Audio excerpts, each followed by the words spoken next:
Hey, what's up, everybody? Maniacs here, and today I'm bringing you a new series I like to call The Evolution. Now, in The Evolution, I take a video game series like Halo, Call of Duty, Battlefield, Assassin's Creed, Bioshock. You get the gist. And I talk about how the game has developed and evolved over the years between its original game and its series. So I decided to do Halo because why not? It's one of the most popular and highly rated franchises throughout the world when it comes to video games. Now, it's kind of crazy to believe, but the original Halo game, Halo Combat Evolved, or Halo 1 that people like to refer to it as, launched in November 15, 2001 with the original Xbox. The game was developed and published by a company called Bungie, which at the time was nowhere near as world-renowned as it is today. Now, a year prior to when the Halo game was released, Microsoft actually bought the Bungie company.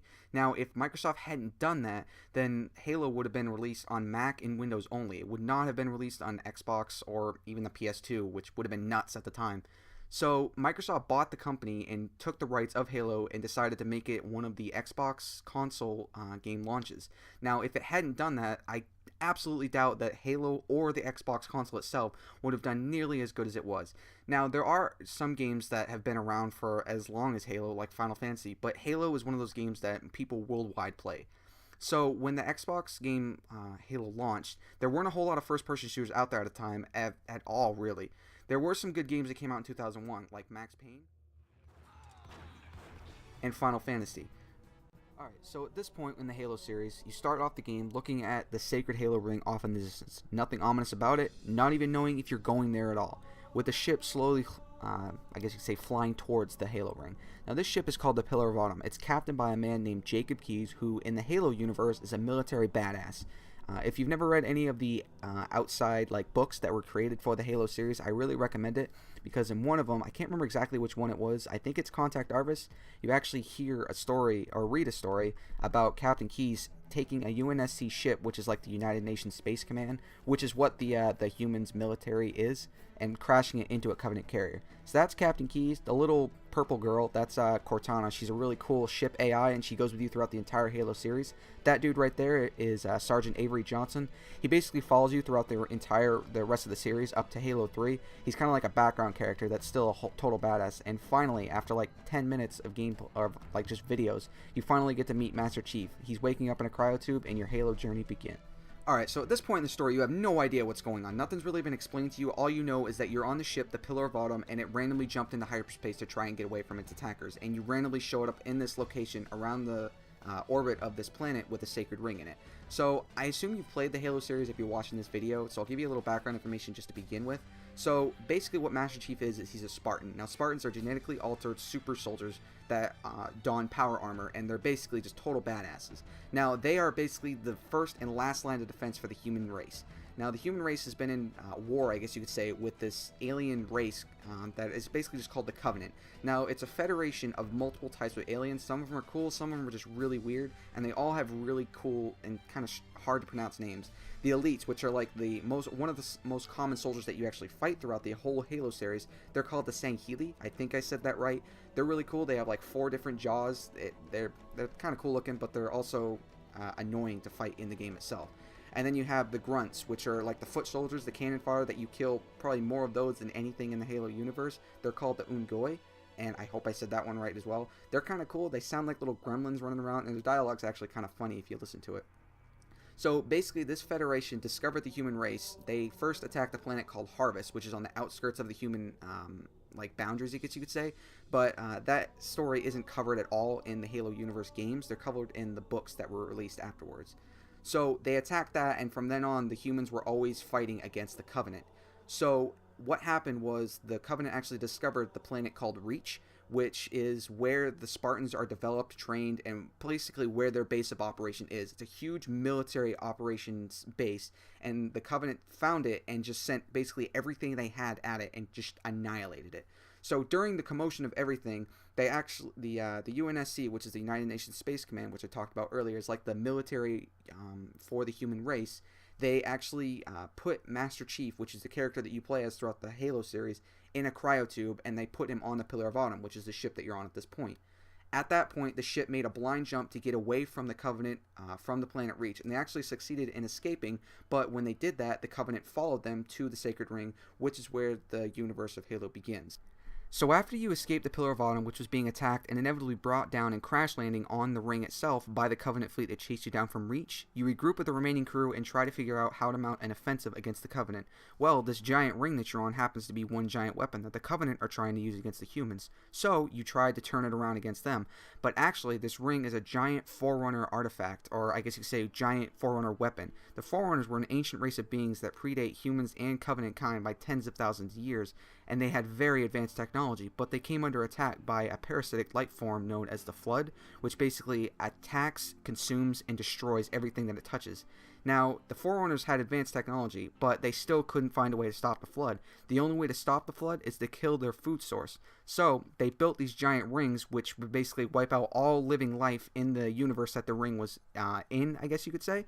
And also, it housed some of the Flood in order to try and find a way to stop the Flood without having to use the rings. Well, during this whole commotion with the Covenant attacking the humans, the Covenant actually let the Flood out that were in the facilities being researched, and when that happened, they started consuming all the humans and the Covenant that were just being attacked, and inevitably, the only way to stop the sacred ring from firing was for you to destroy the ring itself so the Flood couldn't get off.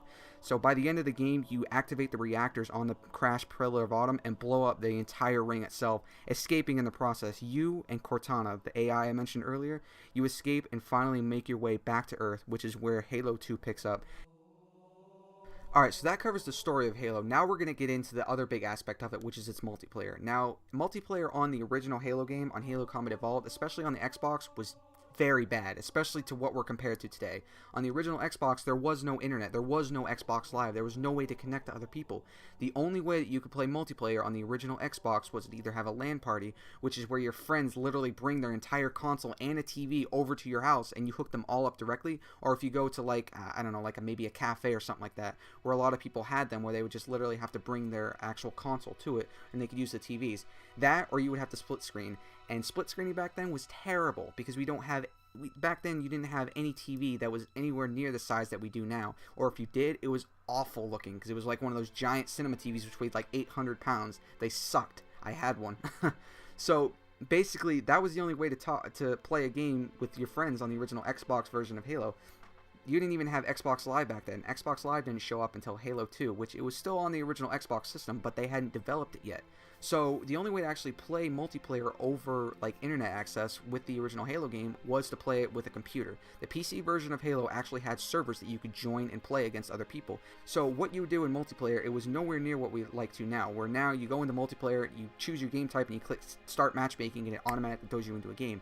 Back then, you had to actually find a server and join a server and hope that you could actually get into it. So how you would find a multiplayer game is you would choose multiplayer, and then you would, like, I guess you could say start matchmaking. Like, it was kind of like start matchmaking, and it would basically pull up a giant list of just server after server after server. There would be the name of the server, it would have the game type, it would have the time remaining, and it would have, like how many people are actually playing, and it would have your ping. Which basically was your connection to that particular server. You would join that server and hope that you got in. Like I said, it wasn't anywhere what we're expecting now, but it was still fun to play because it was the only way you could actually play against other people.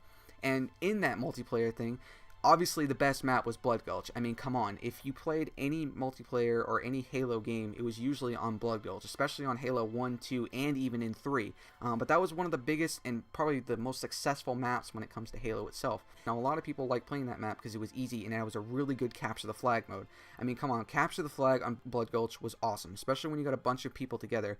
So it's nowhere near what we're expecting or what we're used to, but Halo multiplayer has come a long way. So now, that basically wraps up Halo. Now I'm going to jump into Halo 2. Alright, so Halo 2 launched on November 9th, 2004. It was one of the biggest sequel launches ever, especially during the time of the original Xbox.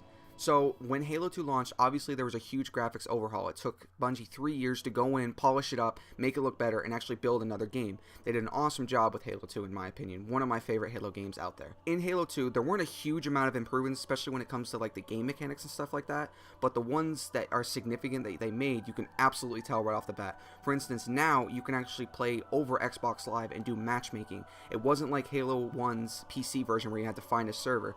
You could go into multiplayer and actually start matchmaking, and it would put you in a game. Because at the time, Xbox Live had finally been put out by Microsoft, and it was actually working well. You could actually play it on your Xbox console as long as you had it hooked up to the internet. With the launch of that, there was another big thing that people liked and people didn't like. The whole thing where the story actually had a split campaign. Alright, so the story for Halo 2 begins with Master Chief getting a new set of power armor and being told that he's on the Cairo station, which is a giant mat gun, I guess you could say, space station orbiting the planet Earth, and it's part of like its defensive grid. The mat gun is probably the biggest and most powerful weapon the UNSC has. Then you hear Master Chief say those words, "Need a weapon right this way." and your Halo 2 journey begins. Now, as you can see here, this is a new weapon. It's the battle rifle, 3-round burst, very badass weapon, very cool. One thing I didn't like about Halo 2 is that they took out the assault rifle, but they actually added the SMG, which is what I was just dual wielding right there. That's probably one of the biggest in-game mechanics that they changed with Halo 2, that you could actually dual wield weapons. So any weapon that was like a one-handed weapon, whether it's a plasma rifle, the Covenant little charge pistol that you could use, any of those or dual SMGs was really powerful. There's also the other thing where the most powerful dual wielding combo of them all, which was the dual wielding needlers. Now people hated that because they were OP as hell, but they were fun as hell to use. The only time I didn't like them was in multiplayer. It was just ridiculous when you had to go up against something like that. After that, you actually meet up with this guy named the Arbiter. Now, he is an elite that you actually play as in this game in a bunch of different missions. Master Chief and him have like a split campaign, which I was talking about earlier. Now, he is the Arbiter. That's all you know what his name is, and the Arbiter is like a sacred warrior the Covenant used during times of great need. Now, what he was he was once the commander of that giant fleet that chased you down from Reach in Halo Combat Evolved, but because he failed in protecting the Sacred Ring, he got basically banned a traitor, and now he's the Arbiter. I actually like playing as him. He's really cool. He's voiced by Keith David, which that guy's really awesome. I mean, come on. He's been in just about every game, and he's got a really badass sounding voice. You also get the first time that you play as him, you actually get the energy sword, which you constantly died from in the original Halo, especially if you played on Legendary. But it's fun as hell to use. I mean, come on. And you actually feel like you're part of an army, because in this first mission you actually have people that follow you around. It's kind of cool playing as an elite. It's kind of nice to step back from Master Chief, even though this guy is basically Master Chief with a different skin. And now we actually pick up the most OP dual wielding set of them all, the dual needlers. These things are ridiculously overpowered. They just annihilate shield and actually explode once they hit the target enough. Alright, so that pretty much covers the big mechanics from Halo 1 to Halo 2. There were some smaller stuff, like some extra weapons, like I was talking about. There was extra Covenant weapons, and there's actually a new enemy called the Brutes. Now, the Brutes were giant Planet of the Apes looking guys. They were basically giant monkeys. They were really annoying to fight, mainly because if you shot them enough, they would go into like this rage mode, and they would literally just charge at you, and it was really annoying to try and hit them because they were constantly running in circles around you. It was really frustrating to try and fight them, especially on the harder difficulties.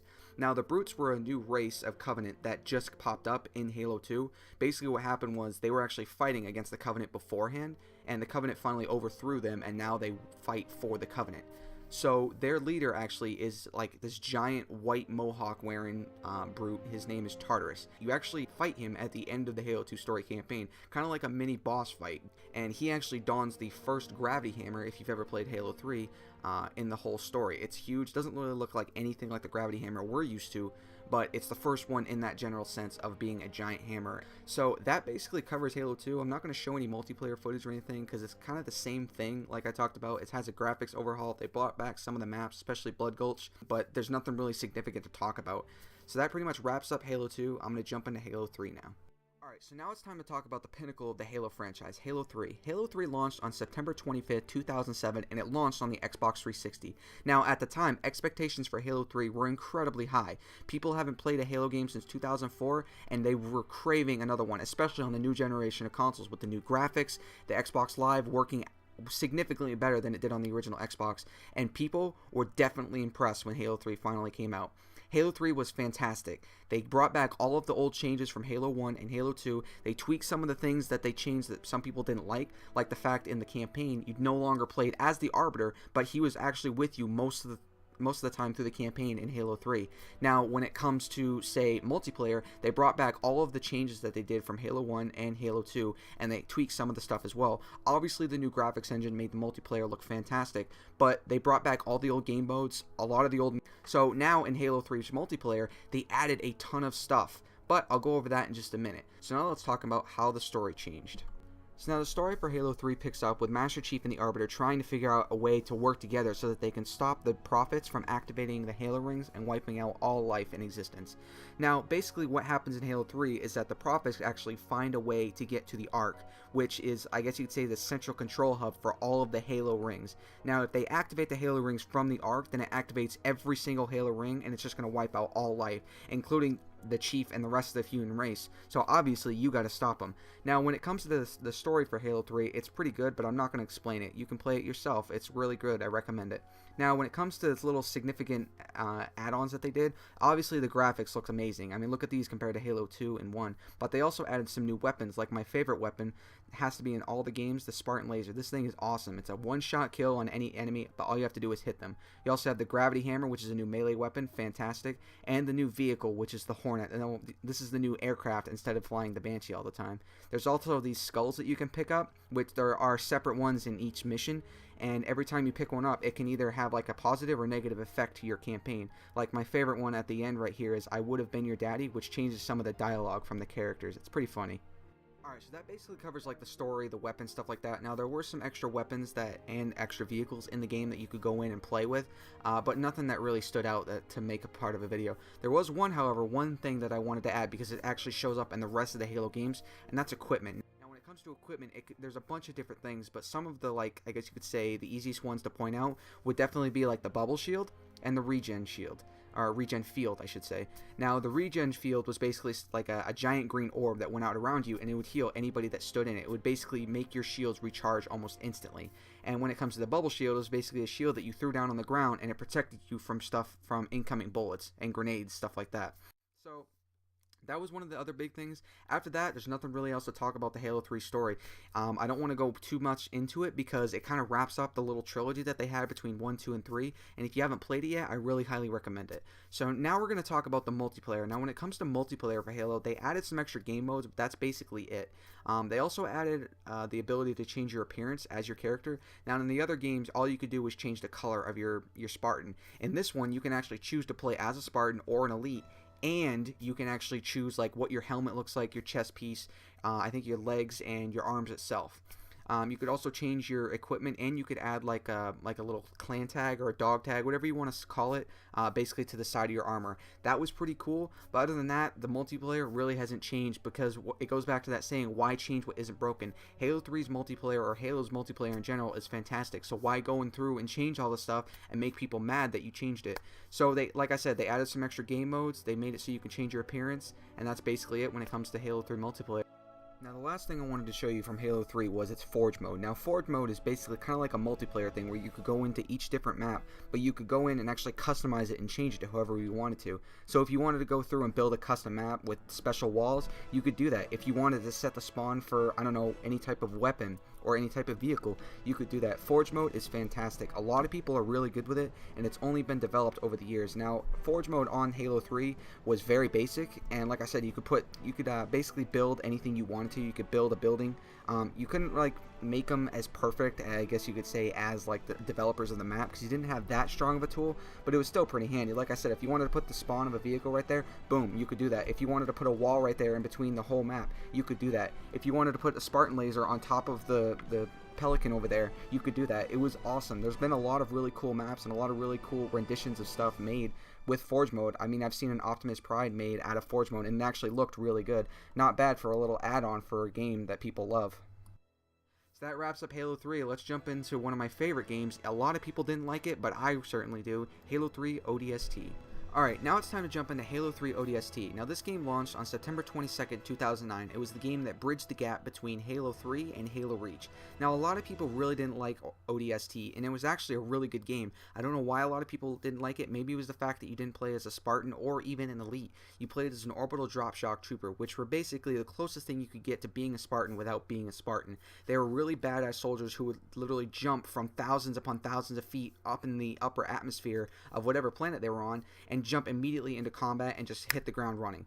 Really good story. It starts out where you are the rookie. You're like the rookie of a new squad, and it's your job to try and figure out exactly what happened to your squad after you jumped into the city of New Mombasa. Now, while you were on your way down into the city, the drop pods that you and the rest of your squad were on basically got I guess you could say, EMP'd, mainly because there was actually a Covenant carrier in the city hovering above it, and what they did was they jumped into hyperspace right in from the city, which was not a good thing. Now, what you have to do, like I said, is you have to find your squad mates, and in the story, you play as the rookie at start. Now, after you find, say, like an item of interest from a particular story from one of your squad mates, you actually take control of that squad mate. You play just like I guess you could say the spine of the game as the rookie, but most of it you're playing as other members of your squad. And also, there wasn't really any multiplayer thing to it. When they launched ODST, it basically came with all the extra maps and everything that came out for Halo 3. But it did have one thing, which was its firefight mode. Now, that's kind of like Halo's rendition of Horde mode. And I'm not going to go too in-depth with it because we all know what Horde mode is. Basically, you and a group of friends can get together and just hold out as long as you can. The only difference with ODST is actually you could actually go through and finish it. And when you finished it, normally you would get like an achievement or something like that. But what you would need to do is you would just rack up enough points. And once you got a certain amount of points and you finished it, you would get an achievement. Also, in their version of Horde mode, I guess you could say, they would have activate the skulls. For instance, right now I have Tough Luck on, which make enemies throw more grenades at me, and that was basically it. Just sit there, hold out as long as you can, try to survive, and earn points. Alright, so that pretty much wraps up Halo 3 ODST. Like I said, not a whole lot to talk about. Mainly the big things would be firefight mode. Basically, everything about the in-game part of Halo 3 ODST was about the same as Halo 3, since it was literally the same engine. They just basically changed the skin and your character. They did have the extra weapons like the Silence SMG and the Silence Pistol, but there's no reason to show them off because they never showed up in any other Halo game to come out. So basically the biggest thing that came out of ODST was firefight mode, which, I'm sorry, in my opinion, I can't stand Horde mode. It's really boring. It's kind of fun on, I guess you could say, Gears of War, because that's who started it. But after that, it's really just kind of boring to just sit there. With that, we're going to wrap up ODST and jump right into Halo. Alright, so now it's time to jump into Halo Reach. Now, Halo Reach launched on September 14th, 2010, and it was the last Halo game made by Bungie. It kind of sucked to see them go, especially because they've been making Halo since the beginning, but I guess it's for the better. They honestly were sick and tired of getting told what to do by Microsoft, so they split off from Microsoft and went on to make their own game, which is Destiny, which basically, in my opinion, looks like Halo meets Mass Effect meets Borderlands. Can't wait for that game to come out.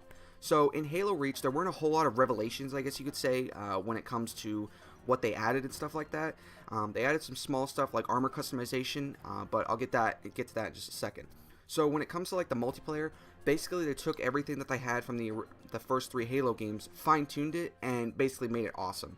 So even though they didn't really add a whole lot, they added some extra game modes. For instance, Griffball, which was a game mode that people were dying for to actually go into the playlist so that they could play it and actually earn experience, which was where there was a ball in the middle and 2 teams try to score on opposite sides with gravity hammers. Fantastic game mode, made by Rooster Teeth from their animated show, Red vs. Blue. So when it comes to the story, there was a lot of, I guess you could say, new features to it, and the fact that you could build your own Spartan, and you could use them in not only just the multiplayer, but you could use them in the campaign. So whatever your Spartan looked like, whether right down to the color of like your shoulder pads, stuff like that, you could use in the campaign, which is probably the biggest thing, because prior to that, all you could look at was a Master Chief, who was just always solid green. So when it comes to the story for Halo Reach, you actually go back in time prior to the events of Halo Combat Evolved with Master Chief. You play as Noble 6, the newest member of Noble Team, which is kind of like a Spartan strike team, who are sent to basically wipe out anything that the UNSC deems threatening. So like I said before, your character is completely decked out in however you want to customize him to. If you want to change his helmet, his visor cover, his knee guards, hell, even his shoulder pads, you can do that to however you want. Now, that's probably one of the coolest things about the campaign, that and the fact that you actually get to run around with other Spartans. Now, after Halo Reach, you never see any other Spartans besides the Spartan you play as, which is Master Chief. So this campaign was actually really cool because you got to see more than just one Spartan. So your character, like I said, is customized however you want. The only thing you can't customize is his voice, obviously. So your team, your strike team, is being sent to try and figure out why these insurrectionists, which are like terrorists, are trying to take out a relay station, which is a giant satellite dish. So basically, after you get sent out there, you actually discover that it's not the insurrectionists, but it's actually the Covenant trying to get a foothold on Reach, which was strange because they had never tried to attack Reach before. Now, the only other big thing about the campaign is the fact that they brought equipment back, but it's different now. It's not like just a bubble shield. You can actually sprint like I'm doing now, which was awesome because it made the campaign way faster. Alright, so that pretty much wraps up the changes when it comes to Halo Reach. Like I said, there wasn't a whole lot of changes. They just basically took what they had and fine-tuned it, which was exactly what people were hoping for. They didn't want a bunch of changes. So, aside from the character customization, the fact that you could run around and sprint, you had different kind of equipment. You didn't have like bubble shields now, but you could like sprint, you could don jetpacks, stuff like that. You just had to find them in the campaign. And aside from that, that's pretty much it when it comes to Halo Reach. There wasn't a whole lot of changes, but they definitely stuck out, and they were definitely what people were looking for. So that wraps that one up. Now we're going to jump into Halo 4, which probably had the biggest changes of them all. Alright, so now it's time to talk about Halo 4. Now, Halo 4 launched on November 6, 2012, and it was the first big release that 343 Studios had. Now, if you remember, Halo Reach was the last Halo game that Bungie actually decided to make. After that, they stopped. So Microsoft created its own studio called 343 Industries, and basically designated all Halo franchise stuff to them. Now, it wasn't the first Halo game that they had put out. The year prior to that, they actually released Halo Combat Evolved Anniversary, which was a complete redo when it comes to like the graphics and the game mechanics for Halo Combat Evolved, which originally came out on the Xbox. The game looked fantastic, and it was really cool to go back and play the original Halo game on next-gen graphics. So, when Halo 4 launched, it had a lot of surprises when it came with it. First of all, the graphics for the game were fantastic, the best in the whole Halo franchise that had come out so far.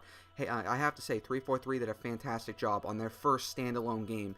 Granted, like I said, they did Halo CE, but that game was already completely completed. They basically just slapped a new engine over top of it, which still was fantastic. So there was a lot of changes when it came to Halo 4, some that a lot of people didn't like, and some that a lot of people really did like. So let's first talk about the story. So the story for Halo 4 picks up 3 years after the events of Halo 3. Now, at the end of Halo 3, Master Chief stops the rings from firing, and in the process tries to escape on a ship called the Forward Unto Dawn. Now, the ship basically gets cut in half, and the first part of it goes through slip space and ends up back at Earth. But the second part of it, which is what the part that Master Chief was on, basically just sits there and floats in space for 3.5 years. Nobody knows if he's alive or if he's dead. Now, obviously, we have the Covenant returning in Halo, because what's Halo without Covenant? But these guys are a lot different than the other Covenant that you fought. They have a lot less armor on, and they have, like, more skin showing, I guess you could say. Ooh. But basically, these aren't the same Covenant that you fought in the other Halo games. They're like a rogue band of salvage. So what they do is they fly through space trying to find ships to salvage and sell for parts, I guess you'd say. And they happen to come across the Forward Unto Dawn, which is what or at least the second part of it, which is where Master Chief was. But we also have new enemies in this game. These ones are called the Prometheans. Now, there's two different types of them. There's the Knights, and then there's these things. I don't know what they're called. They look like little dogs running around, but they're like metallic robot dogs. They have new weapons along, but they're also really annoying to fight on Legendary. Pretty easy on the other difficulties. And that's a Knight. It's basically a sentient robot. I guess you could say it's alive, but it's not really alive. And we also have one new big enemy called the Didact. Now, the Didact is actually a Forerunner, and he's actually the highest ranking Forerunner official when it comes to the military branch. So he was basically in charge of the entire Forerunner military. And what happened was, he actually was opposed to firing the Halo rings and stopping the Flood, so he actually had to go into exile. Either that or he was going to be killed. So he was basically second in charge of the entire Forerunner, I guess you could say, nation. And he takes control of the Prometheans and sets them against you, and it's your job to try and stop him. So another one of the changes that Halo 4 had was its equipment. It had different equipment. Like this right here, this is the hard light shield. It's kind of like a bubble shield. Nothing can shoot through it, but you can actually move around with it.